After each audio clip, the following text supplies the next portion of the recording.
like fall to the ground, right? And you hear the bang, right? And I'm looking at it, and we're laughing, and I say, this is what happens when you dare to go live. You're right. Live is what it is. And the great thing is, I think that a lot of people who experience this Mm-hmm. are more in tune and attached to programming because it's live, Right. because they are part of the experience now. If we polish this all up and we present you all, with a finished product that is, you know, perfect, because we're capable of doing that. We can pull that off, That's true. right?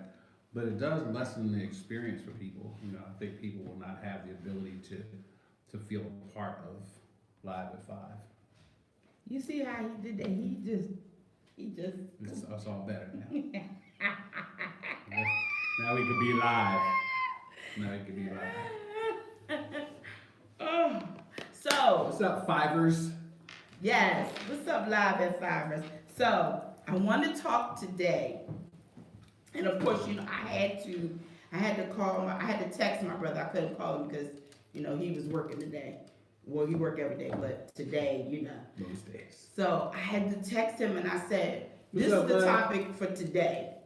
Yeah. So the topic for today is, why are we so quick to throw people away, especially our black men? And I asked him, I said I wanted him to speak to us from a clinical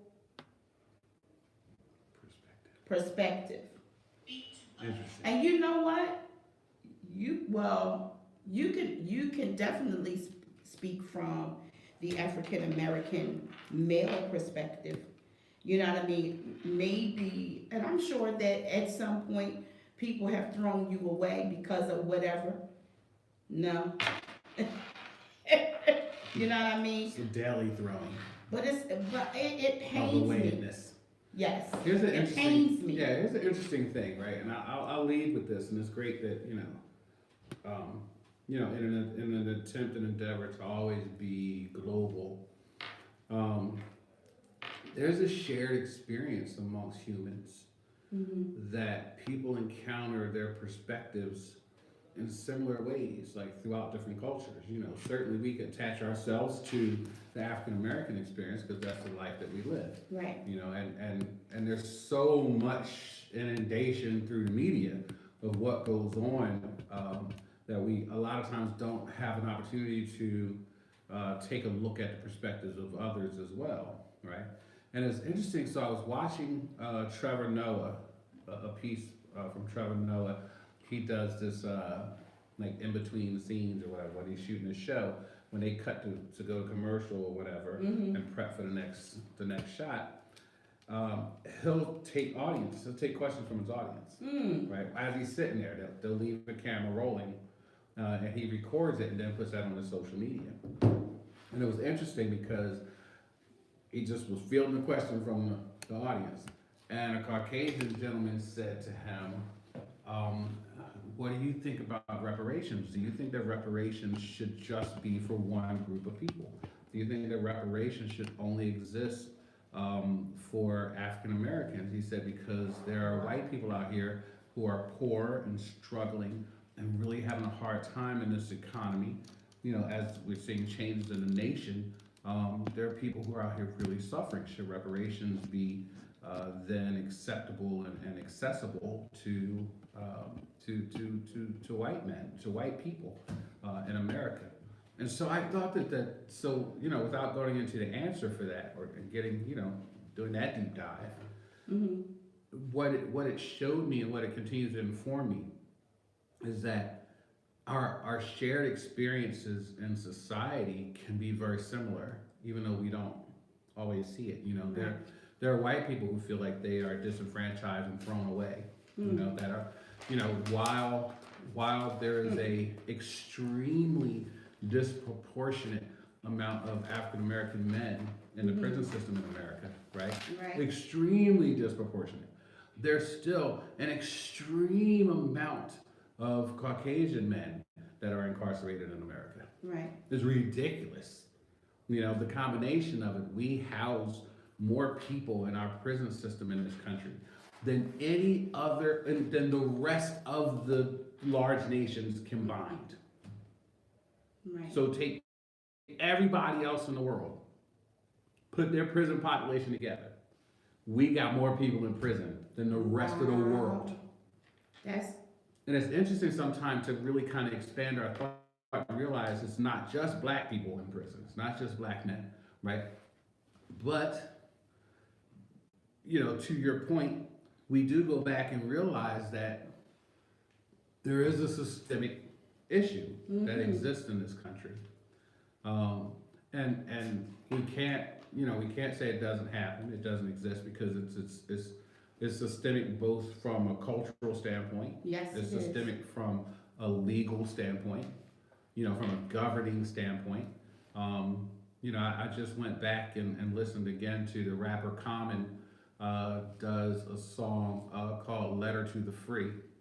Okay. And in the background's chanting all the time the old Negro spiritual, freedom, freedom come, hold on, it won't be long. And the heart of the rap talks about the fact that the 13th Amendment still exists.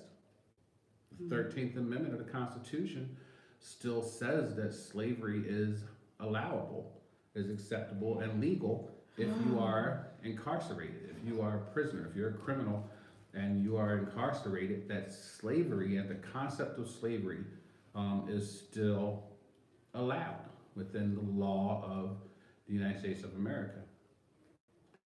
You know, that said, it still harkens to understanding about Jim Crow laws in the country. And all of this is to your point about Jussie and all of the Jussies out there, and all of the people out there. Right.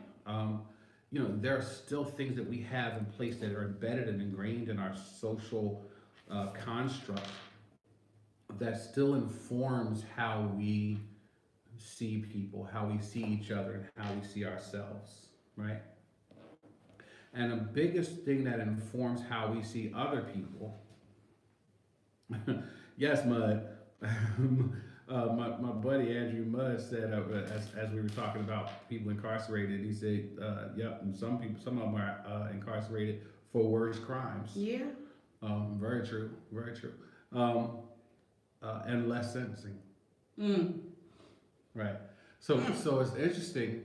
It's interesting that the main thing that informs, and this goes back to, and here's our clinical aspect of it. The main thing that informs how we see others, right, is totally based on how you see yourself. Right. So how I view you and how I choose to judge you, how I choose to allow you, you know, your freedoms, is totally built around how I perceive myself. Right. The freedoms I extend to others has a lot to do with the freedoms I feel are extended to me. You know, the way I judge others has a lot to do with the way I receive and perceive, you know, judgment of myself. Right. And a lot of this comes through symbols, right? This is symbols. It's called sensory motor perceptions, and this goes back to us being 2 years old. Right, crazy, right? So Piaget, this clinical psychologist, this philosophical constructor of principles and systems, came to understand in the way that people develop in life, psychologically, emotionally develop in life, happens in stages. And at different stages, we start to see and perceive certain things that really become ingrained in how we think and who we are and how we, you know, grow and move. Right. Hey, Sister Vera. Hey, Vera. Hey, baby. Hey, Lynn. And so one of the things Hey, Tanya. that Piaget talks about, hey, Tanya, I can't see who you see. Okay.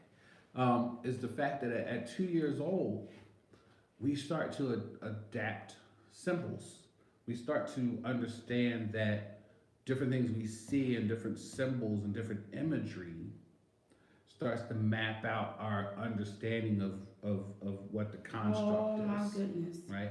So case in point, at 2 years old, we start to understand that this means someone's gonna leave, right? We map this out, that bye-bye.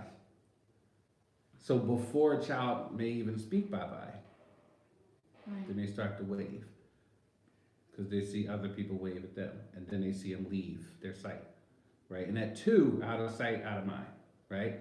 Their concept is if you leave, you're gone, you no longer exist, right? There's no you just going off to work or you went somewhere.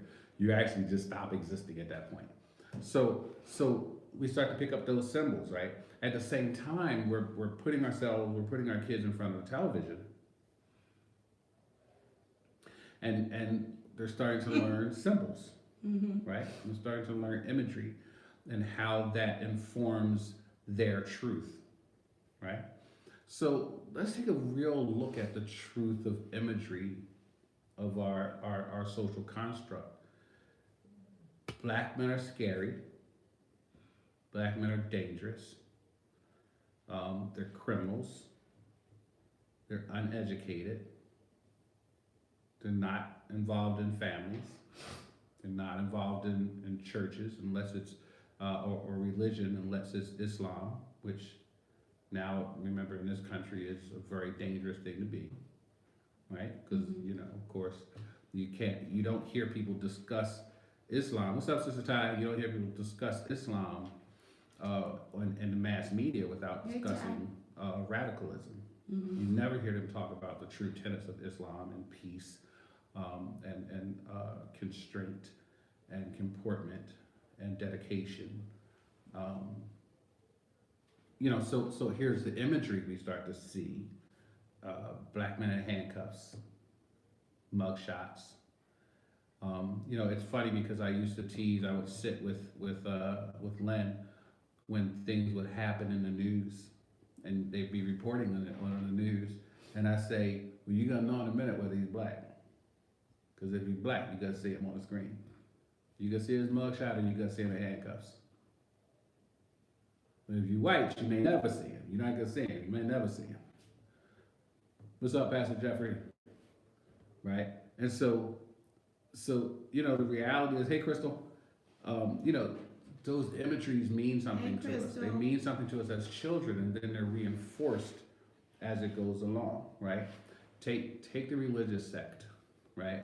So we present in the religious world, the westernized Christian church, we present Christ as white, right? Just saying. I'm not trying to start nothing. I'm just giving you examples of imagery and symbolism, right? Because in the same way, I'm going to touch on something else too. So we present Jesus as white, and then we reinforce that symbolism along the way with pictures, with statues, with different imagery, so that the social construct becomes aware of that truth.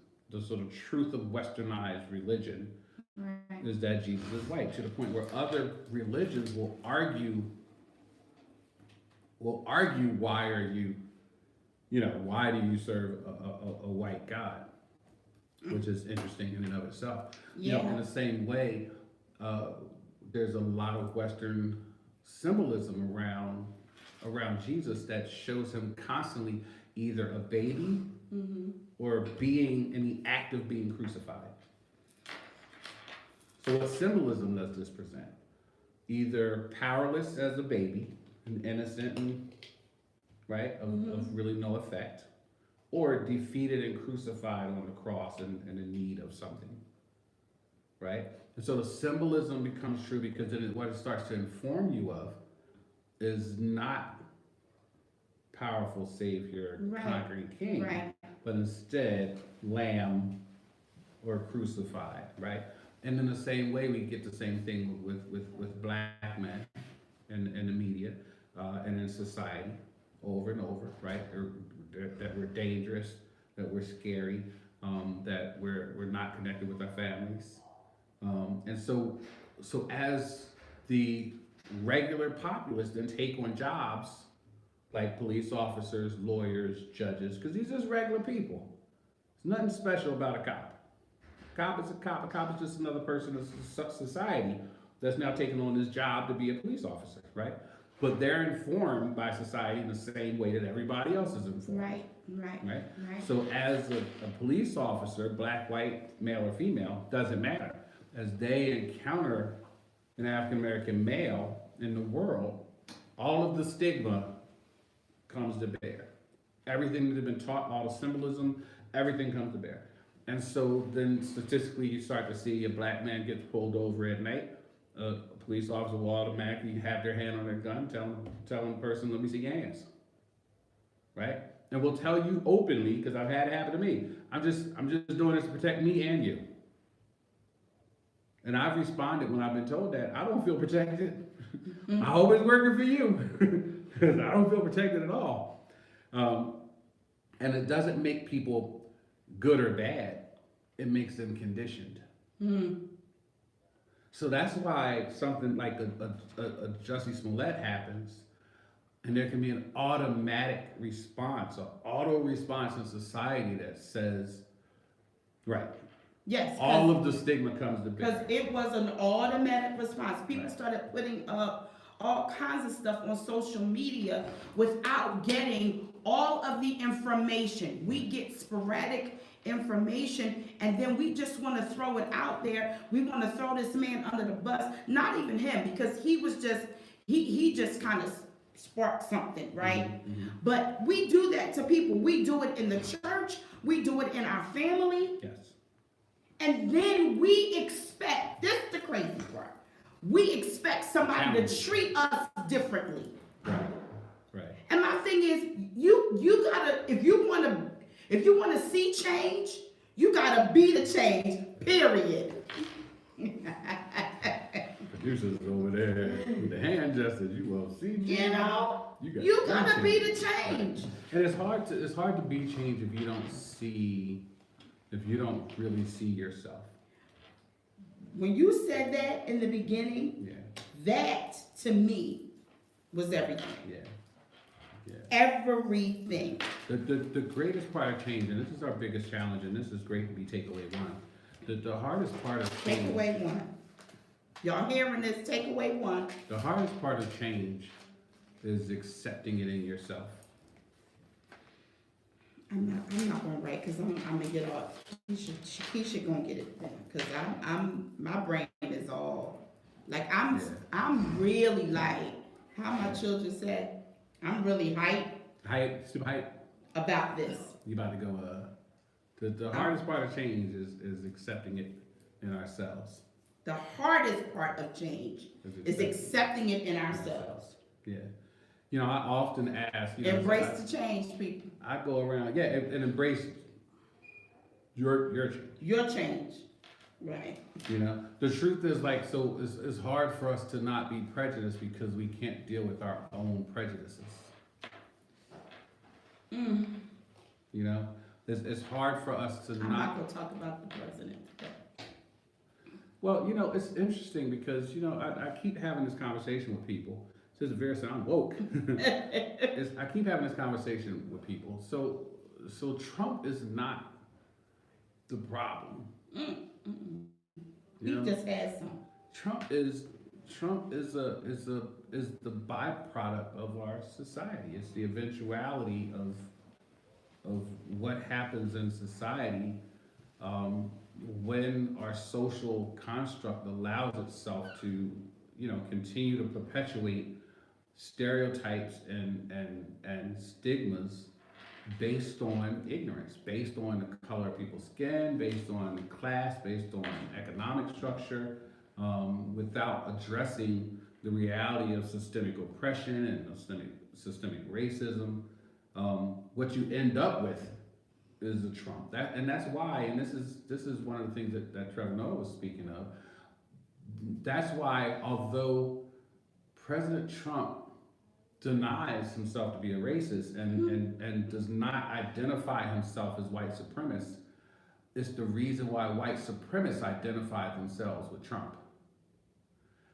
Because the same culture and the same social construct that creates and informs white supremacists, creates and informs a Trump. Here's somebody said, Jennifer said, oh, I pulled it all the way up. Can you say? Oh, what happened? Those who hold the power, oh yeah, I think I was reading the same thing. Those who hold the power have to impose a certain ideal or imagery on those they are scared will rise up against the status quo so that persecution can be excused as necessary, i.e., yeah, deadbeat dads, Jezebels, etc. She used Jezebels. Same thing that happened during slavery starts to affect us through the generations. We have to break the cycle and take a break and take back our power. Sister Vera, that was Sister Jennifer Smith. Sister Vera says they know who we are, they just don't want to face the truth. So yeah, and you know, this all predates. Obviously, it predates America. You know, this is not a newfound thing. If you go back and look at, you know, so dig into your Bibles and look at some of the stories that were going on. There were people that were from the same lineage that were enslaving each other. Right. You know, that were holding and wielding power grabbing, and then, you know, really oppressing people behind it. You know, the slaves built the pyramids. You know. Oh yes. You know, the slaves built the monoliths in Egypt. You know, thousands and thousands of years ago. That was slave labor. Right. You know, and that's long before America. That's long before the United States and presidents and things like that. So I think again it goes back to that mindset, that innate thing inside of us about how we view ourselves. You know, and then allowing those projections to be on how we view other people. And as Sister Jennifer and Sister Vera, that's not to say that I disagree with what you guys are talking about, that concept of power and needing to perpetuate and continue a systemic oppression of people. Certainly, that's a very big part of it. Right. You know, but here's the thing: is that we live in an age now where power is obtainable. You know, there's no longer, so that the old power constructs are really already gone.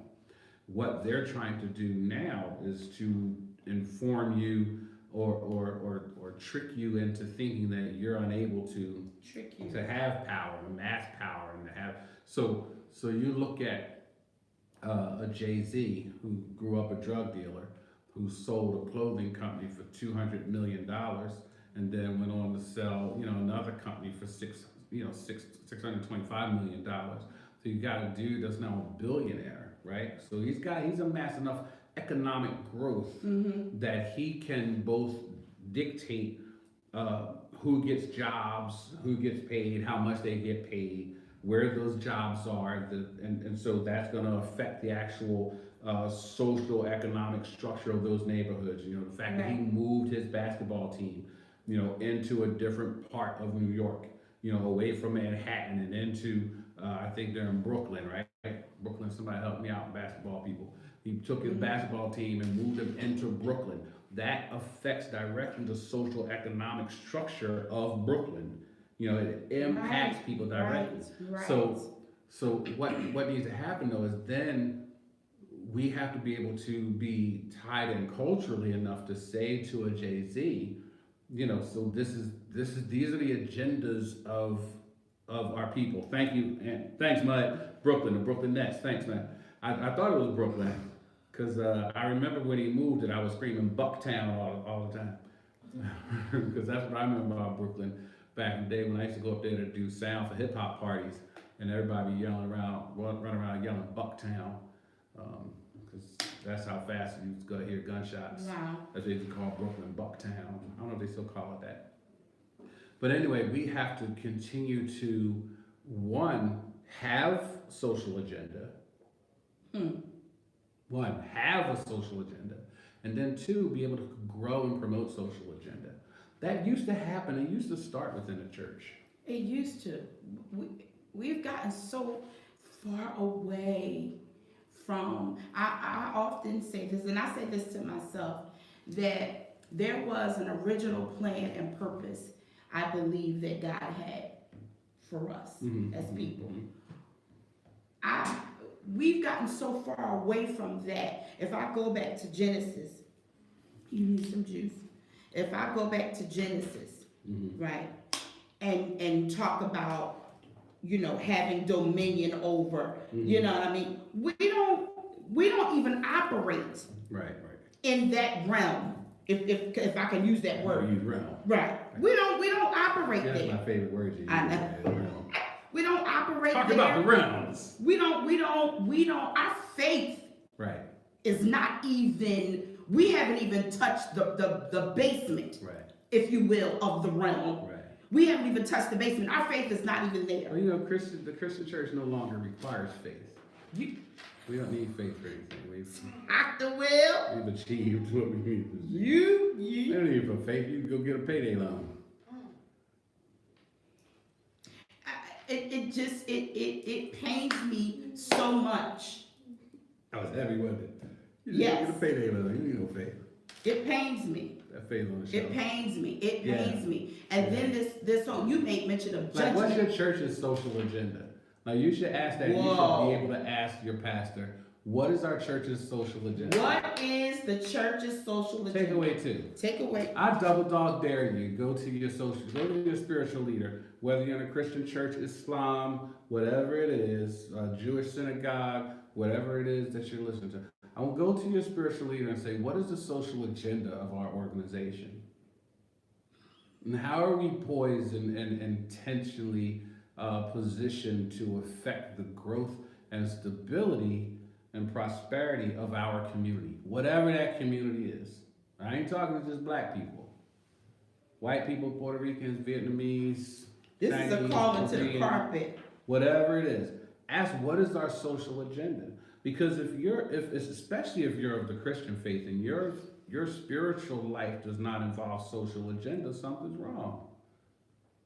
Peace, love, and hopefully, there you go. Andrew, you said some peace, love, and hopefully. No, I got you, bro. Peace Was the and last one love, hopefully. Oh, peace and love, hopefully. Yeah, hopefully, right? Hopefully. But that could be rhetoric if there's not actual, you know what I mean? If there's not actual work behind it. Can you Right, say what you're that talking again? about. If there's It's rhetoric. not work, If there's not work behind it, right? man. Because the social agenda of love has to then be met with some kind of actionable Right. something, right? Actionable something.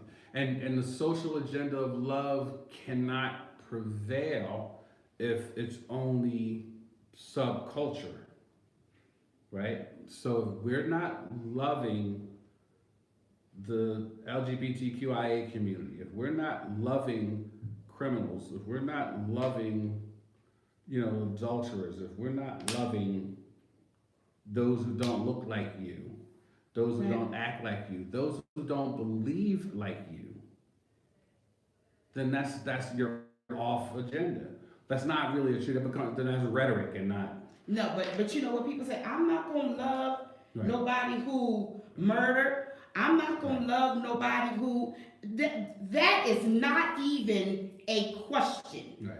Well, then it becomes about because of how I see me. Right. It's about how I see me. You know what I mean? I cannot move myself to love someone Come on, Dr. Will. if I have a certain idea about myself that doesn't, you know what I mean? So if I do a certain level of dirt, this just game, recognized game. Mm-hmm. If I do a certain level of dirt, I cannot hold a certain person, responsible for their dirt, right? So here's the counter of that. Ooh, Jesus. I will sit in judgment if my perception of myself is that I don't have no dirt. It's why it was kind of simple. So in the Gospels, the Sanhedrin are fitting to stone this woman, right?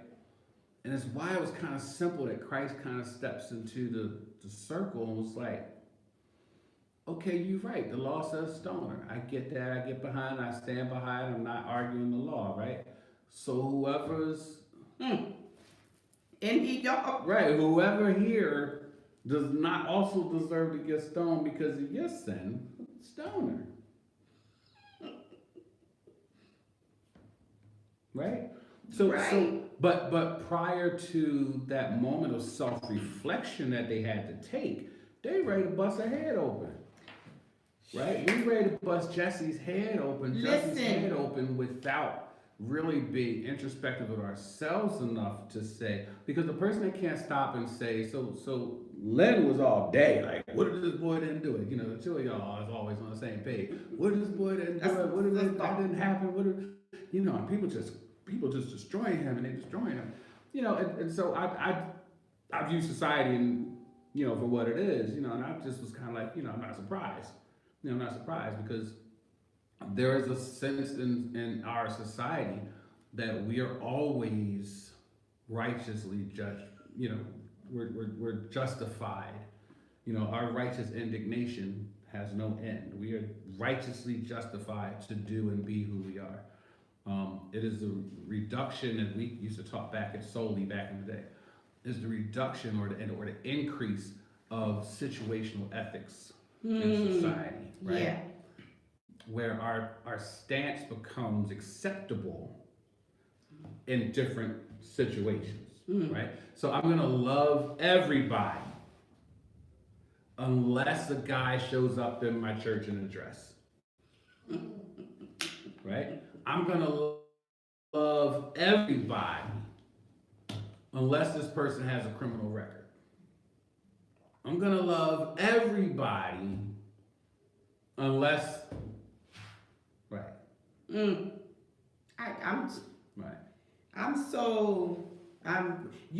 use the word judgment Yes. today, so y'all know how I am about words. So I looked up the word judgment, right? Talk about the judgment. The ability to make considered decisions or come to sensible conclusions. So, of course, you know, some words stood out to me. Yes. The ability, considered, and sensible. So when I looked up consider, to think carefully, which we, not y'all, but you know people, to think carefully about something before making a decision. Before the decision. Before the decision. Not meaning, after. not after. Meaning I'm going to unpack it. I'm going to analyze it. I'm going to look at it, because we've been talking all week long about making good decisions, right? Yes. Yes. I'm going to analyze this information before I throw somebody under the bus, before I say, oh yeah, they not this, that, and the third, they can't do this. Before I do that, I'm going to analyze this information. We have such a quick trigger finger. We sit with the bus on. We sit. The bus is always at idle. The bus is idling at all times. At all times. And so let me put this on myself. I have gone back and clearly have said, God, you know what, please forgive me. Because I know I've done it. And I know y'all done it too. Hello, somebody. At some point in your life, we wasn't sitting on this here soapbox. Right? We've done it too. But when you recognize that I've done this and this was wrong and I should have done something different, when we talked about relational reset, that word reset means to set again differently. So we're not even setting our minds, our perspectives. We're not thinking different. Right. We're not thinking different. Yeah. We have gotten so caught up in, oh my God, this ritualistic, mundane thought pattern that everybody, what? I'm sorry. That was deep. Ritualistic, mundane. I like that. You know what I mean? Yes. And there's no grace. Right. There's no grace, Dr. Will. There's no grace for anything. I think we have to ask ourselves, you know, right along the same tenet, is how much grace do you extend yourself? That, Dr. Will, you always, you call us to the carpet all the time. If we don't extend ourselves grace, then we're not going to extend anybody else grace. You call us to the carpet like Yeah. 24/7. Seriously. Like you mess with my power. I was trying to help you, pal. I like my iPad in the bed. You call us to the carpet all the time because it makes us have to look at ourselves. I'm just saying. Jasmine says, people say, oh, Jasmine, I don't think try again, Jasmine. People say unless someone personally harmed them or their loved ones. He said, well said. Thank you, Andrew. Thank you, Mud. I'm just, so. How much grace does one extend to ourselves? Right, yeah. Yeah. Hey, Bishop Ellie. Bishop, that's true, man. Bishop Somerville. Yeah, if you are incapable of perceiving, so here's what we don't perceive relevant for ourselves or necessary for ourselves, right? So we won't do it. So I have to constantly talk to people about self-care because they just don't see the need for self-care in their life, right? They don't see it. They've put other things. They prioritize other things. They have I'm other always things in their convicted when agenda. you say it. You should be. I'm trying to help you with it. I love you, but you are in more need of self-care than probably anybody I know in my life. It don't make you a bad person. Amen. It don't make you a bad person. But it is a good glance and being reflective of ourselves to even be able to see our need for grace. If you don't see the need for grace, if you live that life of righteous indignation and righteous justification, then you don't see a need for grace. And if you don't see a need to extend yourself that grace, you certainly won't see a need to extend someone else grace. It's just not going to be in your I don't construct. want other people to take care of themselves, and eat and get rest and take off a day of work. I'm working on me when it comes to. So, as we were saying, Be the change. I'm about to be the change. I'm about to be the change. Somebody said period. A little off-camera production. Period. You gotta be the change. Jesus. It's a difficult state. It's a difficult state that we exist in. Where the media is always offering up the next person to be crucified. Barabbas stays at our doorstep, nonstop. If it ain't Bill Cosby, it's R. Kelly Yes. or Jussie Smollett or President Trump, or the next person. Because we take just as much pleasure in vilifying R. Kelly as we do in vilifying President Trump, as we do in vilifying the next person. And nobody wants to deal with the culture. Nobody wants to deal with the sociological, psychological impact that symbolism and negative imagery and stigma has on our communities. We start to address it, then we don't have to deal with the byproducts, the end results. I mean, if you run out in the rain, half naked and cold and wet, you're gonna get sick. But then you cussing the sickness. I'm like, why are you mad at being sick? You did everything. You did it. You did everything you needed to do to have this outcome. Our country has done everything it needed to do to have a President Trump. You ain't nothing. Congratulations. Yeah. Job well done. Now the question is, do we do everything we need to do to rectify the situations? Bishop Somerville said, Doc, can we say that our public grace is merely an extension of our personal grace? Absolutely. And it is telling. Yes. It is telling. All you have to do is take a real look. For everybody that resists, for everyone that resists reality, all you have to do is open your eyes to it. Jasmine says the thing is, we're commissioned to love each other. Absolutely, we're commissioned to love each other. Absolutely, hands down. So. And I'm sorry. No. And in that each other, I hope that there's a true understanding that actually is reflective of ourselves. We're part of each other. Dr. William. Right? And we love Jesus, Lord Jesus. ourselves. Imagine it's like, make that statement, love yourself like Christ loved the church. That your commission is to love yourself. That's and your commission. And to love yourself in a way that allows grace and dignity and self-care, right? So you start seeking peace for yourself. in the midst of all the foolishness, right? That you get a handle on what is economically appropriate and needful for you, so that you're not running up credit and buying things that you don't need and will never use or has 12 of, because all of these things spill out of how we then are effective in our communities Right. and how we start to deal with each other. And it's almost impossible.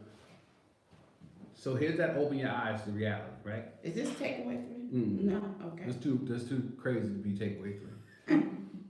It's almost impossible to really fathom the amount of money, financial wealth, that Dr. passes Will. a street corner Dr. Will. in a major metropolitan city. And yet you can find a homeless, severely impoverished, nowhere to sleep, eat, at that same corner. Simply because our construct will continue to just, continue to look for ourselves, maintain for ourselves. Oh, I'm not gonna give them any money because I'm afraid they're gonna use drugs. They use drugs, so what? Right? How's that change your impact into your society? You said one time that we got to be the caretakers in our community. We should be. We should be the caretakers. We still carry the mantle, if you will, in the realm. I would use realm. I don't know how to use it. Dr. Keisha, later on, can you help me with understanding how to use realm? I want to be able to use realm one day. We still carry the original mantle of subduing and having dominion. We still carry that. It's still ours. Which means we still gotta care for the earth. We gotta care for each other.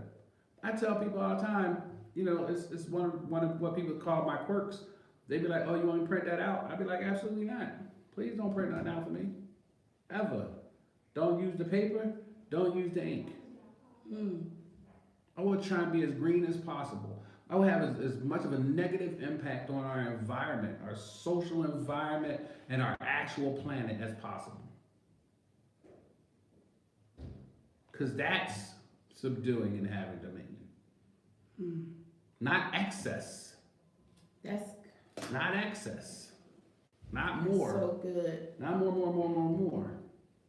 That's so good. Question: and I put this down. How do we? No, I said we need to detox.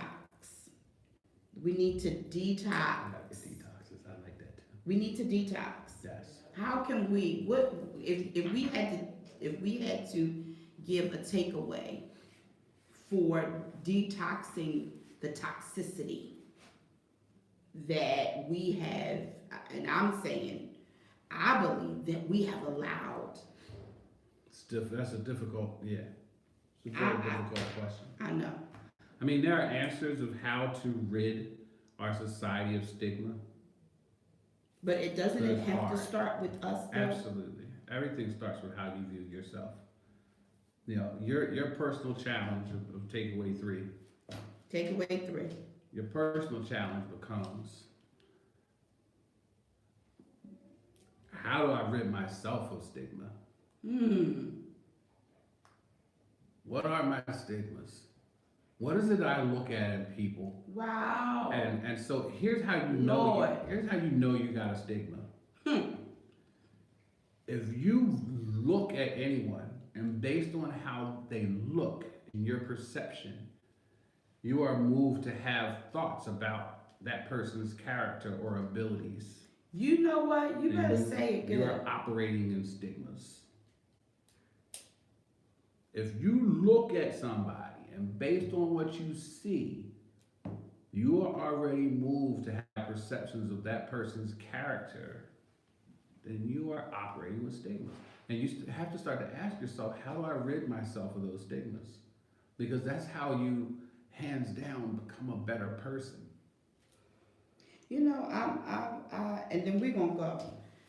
Sometimes I really believe that people are comfortable with where they are They're comfortable with how they view people because 9 times out of 10, that's how they view themselves.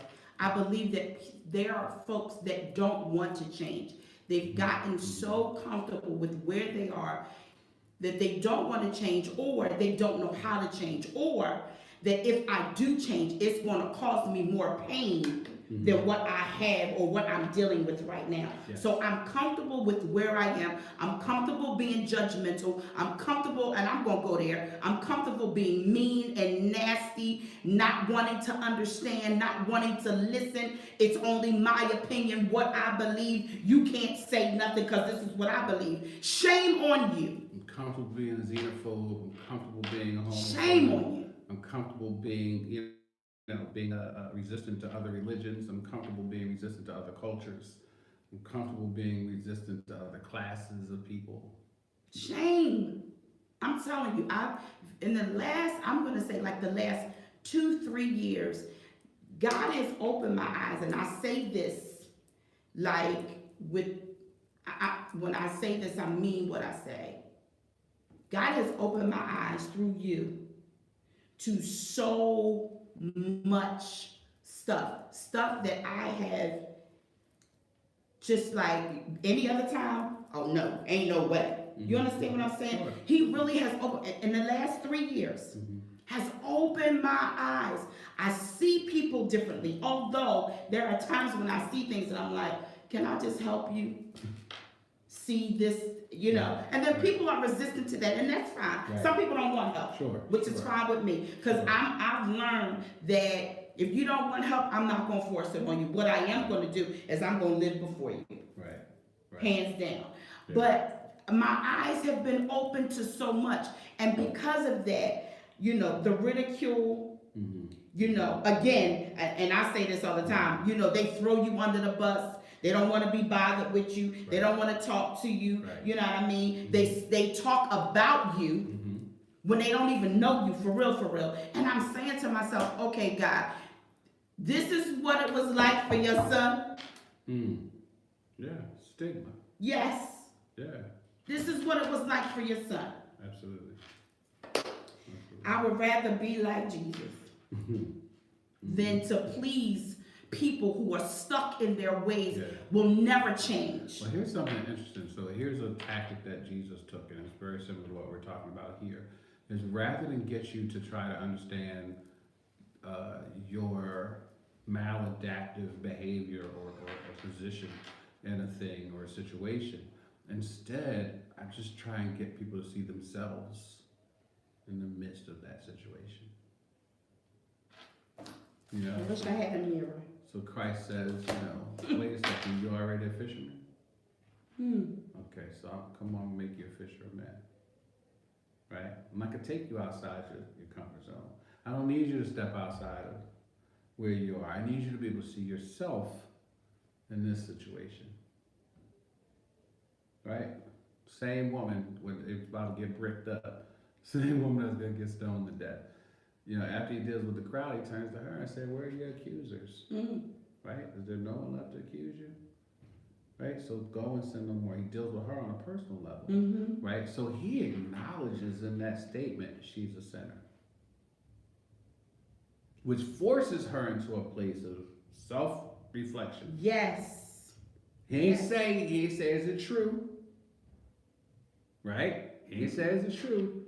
He leveled the weight of judgment on her right there by telling her, go and sin no more. Right? He was rightful to, he was in his place to do so, because he could have bricked her up, and he didn't. Right? But he understand, Christ understood grace, obviously, better than most of us, but it's that point of our own self-reflection that will bring us to a place where we can extend grace to people. And that grace will allow us to say, when we see other people in the wrong, when we see other people tripping, when we see other people out of pocket, rather than getting upset and wanting to show them the situation, God. Instead, we got to just try to help them see themselves. We about to go because we're going to be on here too long. Right. I'm just. I think with Nathan, was it Nathan? that went to David and said there was a man who, there was a rich man, had everything. Then there was a poor man, all he had was a sheep, and he loved that sheep, he fed that sheep, watered that sheep, and at night he even let the sheep sleep in his bed. And the rich man that had everything took that poor man's sheep from him. And David got angry, it was like, who did this? Tell me who did this in the kingdom, I'm gonna have their head. Right, and the prophet said, it's you, O king, that's you. You know, when you took that woman off that rooftop, her husband, that's all her husband had. See what he did, instead of pulling out, instead of making accusations and talking about his sin and telling him how righteous you are and what church you go to and what church you don't go to, and you're supposed to be king and all that stuff. Instead of all that, he put it in the context to allow. You're supposed to be a Christian. Right, what you're supposed to be. He put it in context that allowed David to see himself. And then as David saw himself, it made him a better person. He was able to be a different leader, a different king. Imagine if somebody was in position to help Trump just see himself. Imagine if someone was in position to help you see yourself. Wow. I love y'all. Love y'all. It's been great. It's been wonderful. I'll see you tomorrow. Listen, go back and look at all those takeaways. Go back and look at all those takeaways. Today was good. Just some empowering stuff.